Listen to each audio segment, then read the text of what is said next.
আসসালামু আলাইকুম রহমতুল্লাহ। পবিত্র কালাম হাকিমে আল্লাহ রাব্বুল আলামিন বলেছেন, আউযু বিল্লাহি মিনাশ শাইতানির রাজীম, বিসমিল্লাহির রহমানির রহিম।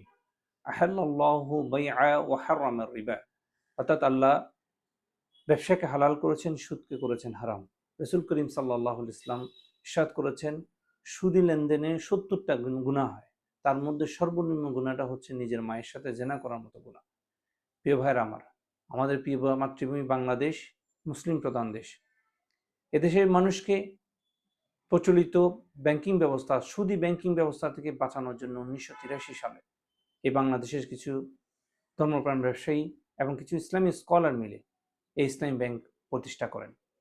ইসলামী ব্যাংক প্রতিষ্ঠাকালীন সময়ে বিনিয়োগের জন্য তারা বিভিন্ন দেশের সাথে যোগাযোগ করলে প্রায় বিদেশ থেকে ৭০% বিনিয়োগ সংগ্রহ করে এই ইসলামী ব্যাংক চালু করা হয় এবং খুব দ্রুততম সময়ের মধ্যে ইসলামী ব্যাংক এত বেশি জনপ্রিয় হয়ে ওঠে যে এর পরবর্তীতে আরও কয়েকটি ইসলামী ব্যাংক আমাদের বাংলাদেশে আসতে শুরু করে, যেমন আল আরফা ইসলামী ব্যাংক এবং শাহজালাল ইসলামী ব্যাংক।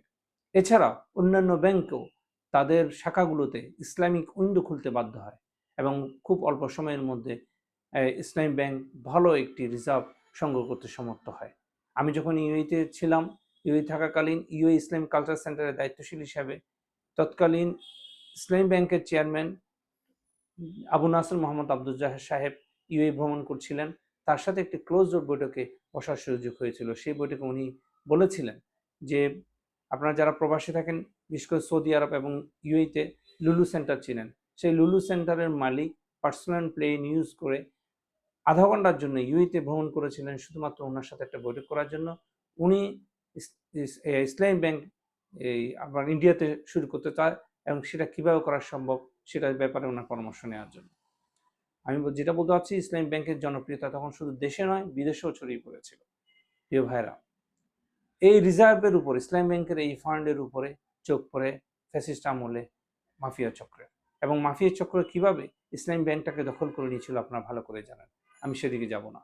আমার আজকের আলোচনার বিষয় যেটা আনতে চাই সেটা হচ্ছে, আমি জানি ইসলামী ব্যাংকের একজন গ্রাহক হিসেবে ইসলামী ব্যাংক পরিচালিত হয় শরিয়া ভিত্তিক। এই জন্য ইসলামী ব্যাংকের সকল কার্যক্রম শরিয়া ভিত্তিকই হওয়া উচিত। ইভেন ইসলামী ব্যাংকের নিয়োগ এবং নিয়োগ বাতিল দুটোই শরিয়া ভিত্তিক হওয়া চায়। আমি একজন গ্রাহক হিসেবে আমি সেটা প্রত্যাশা করি ইসলামী ব্যাংকের কাছে। আমি যেদিন দেখব ইসলামী ব্যাংক তার মূল উদ্দেশ্য থেকে সরে গেছে, তার শরিয়া থেকে সরে গেছে, আমি সেদিন ইসলামী ব্যাংকের উপর আস্থা হারাবো। কারণ আমি মনে করি ইসলামী ব্যাংক শুধু একটা ব্যাংক নয়, এটা প্রচলিত সুদী ব্যাংকিং ব্যবস্থার উপর বিরুদ্ধে একটি আন্দোলন।